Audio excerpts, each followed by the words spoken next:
Hi hello வணக்கம். நான் உங்கள் ராம்குமார் ஸ்ரீனிவாஸ் சாரீஸ்ல இருந்துங்க. இன்னைக்கு நம்ம என்ன பார்த்துட்டு இருக்கோம்னா செட்டிநாடு காட்டன் சாரீஸ்ல சாரி பாத்தீங்கன்னா உங்களுக்கு பிளைன் சாரி அண்ட் பார்டர் பாத்தீங்கன்னா த்ரெட் பார்டருங்க. சார் எனக்கு யூஸ்வலா நான் த்ரெட் பார்டர் தான் வியர் பண்ணுவேன். சாரி கொஞ்சம் ஓல்ட் ஆனா கூட நான் ரெகுலர் யூஸ்க்கு வியர் பண்ணணும் அப்படின்னா நீங்க தாராளமா இந்த சாரீஸ் எல்லாம் எடுக்கலாம். ஸோ உங்களுக்கு ஜரியில எந்த கம்ப்ளைண்ட்டும் இருக்காது. ஃபுல் அண்ட் ஃபுல் த்ரெட்டுங்க. ஸோ ஒரு சில கஸ்டமர் பார்த்தீங்கன்னா நம்மளுடைய கஸ்டமர்ஸே நான் ஜரி பார்டர் தான் யூஸ் பண்ணுவேன்னு சொல்லுவாங்க. அவங்க தாராளமாக இந்த சாரீஸ்ல எடுத்துக்கங்க. கண்ணை மூடிட்டு இருக்கலாங்க. அவ்வளோ அழகாக இருக்குங்க சாரி. நல்ல பாட்டில் கிரீனில் மஸ்டர்ட் பார்டருங்க.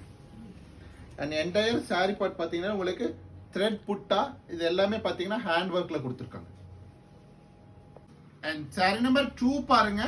நல்ல ஒரு பீகாக் கலருங்க. ஸோ பீகாக் கலருக்கு பார்டர் பார்த்தீங்கன்னா கான்ட்ராஸ்ட் பை லாவெண்டர் கலருங்க. ரொம்ப அழகாக இருக்குங்க சாரி. ஸோ இந்த லாவெண்டர் கலருக்கு பிளவுஸ் பண்ணிக்கோங்க. சாரி சூப்பராக இருக்கும். அண்ட் சாரி பார்த்தீங்கன்னா 6.5 மீட்டர்ஸ் லென்த்தில் இருக்கனால உங்களுக்கு ஃப்ரண்ட் ஃபிட் நிறைய வருங்க. அண்ட் சாரியோட ப்ரைஸ் பார்த்தீங்கன்னா ஜஸ்ட் 1120 அப்படிங்கிற ஒரு சூப்பர் பட்ஜெட்ல அவைலபிளுங்க. சாரீஸ் பிடிச்சிருந்தா லைக் பண்ணுங்க, சப்ஸ்கிரைப் பண்ணுங்க. ஸ்க்ரீன்ல தெரிய நம்பருக்கு மறக்காம ஒரு வாட்ஸ்அப் பண்ணுங்க. தேங்க்யூ.